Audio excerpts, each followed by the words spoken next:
బృందావనం ఆగ్రాకు 68 కిలోమీటర్ల దూరంలో ఈ మధుర జిల్లాలో ఉన్నది. యమునా నది వెంబడి విస్తరించి ఉన్న బృందావనం అనగా సువాసన గల తులసి అడవి. భక్తులైన హిందువులకు ఒక ముఖ్యమైన యాత్రా కేంద్రం. వారు యువ కృష్ణుడు ఇక్కడ ఒకప్పుడు వినయపూర్వకమైన గోపరిపాలకుడుగా నివసించాడని మరియు అందమైన పాలపిట్ట రాధను ప్రేమించాడని నమ్ముతారు. వారి ప్రేమ, నృత్యం, కళ మరియు సాహిత్యంలో విస్తృతంగా జరుపుకుంటారు. బృందావన్ యొక్క అనేక దేవాలయాలు, ఆశ్రమాలు మరియు ఘాట్లను ప్రధానంగా హిందూ రాజులు, ధనిక వ్యాపారులు నిర్మించారు. అనేక మంది హిందూ వితంతువులు తలలు గుండు చేయించుకుని తెల్లటి దుస్తులు ధరించి కృష్ణుడిని ఆరాధించటానికి తమ జీవితాలను అంకితం చేస్తూ ఇక్కడ ఆశ్రమాలలో నివసిస్తున్నారు. పట్టణం అంచున చారిత్రాత్మక గోవిందేజీ ఆలయం. దీనిని 1590లో అంబర్కు చెందిన రాజా మాన్ సింగ్ నిర్మించారు.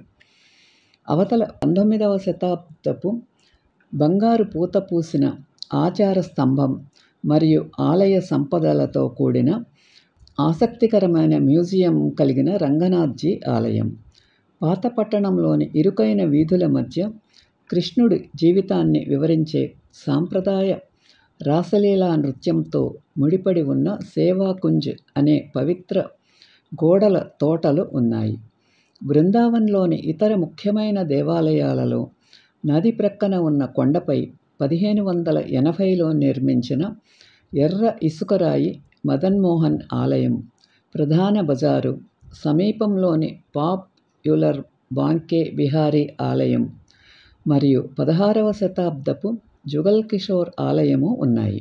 పట్టణ శివార్లలో ఉన్న ఇస్కాన్ ఆలయం బృందావనానికి ఇటీవల అదనంగా చేర్చబడింది. ఉత్తరప్రదేశ్, ఉత్తరాంచల్లో గల పండుగలు.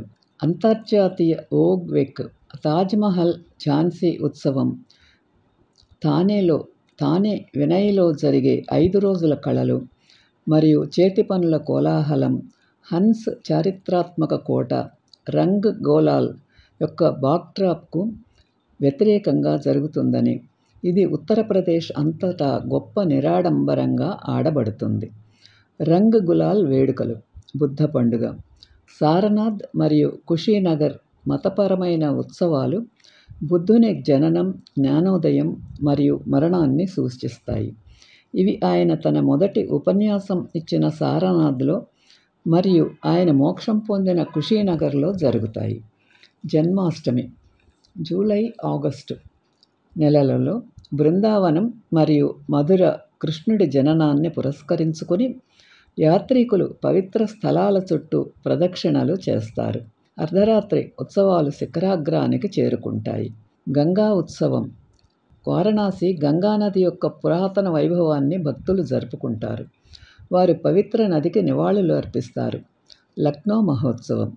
లక్నో యొక్క చారిత్రక గతం మరియు కొనసాగుతున్న సంప్రదాయాలను ఆహారం, చేతి పనులు, సంగీతం మరియు నృత్యాలతో జరుపుకుంటారు.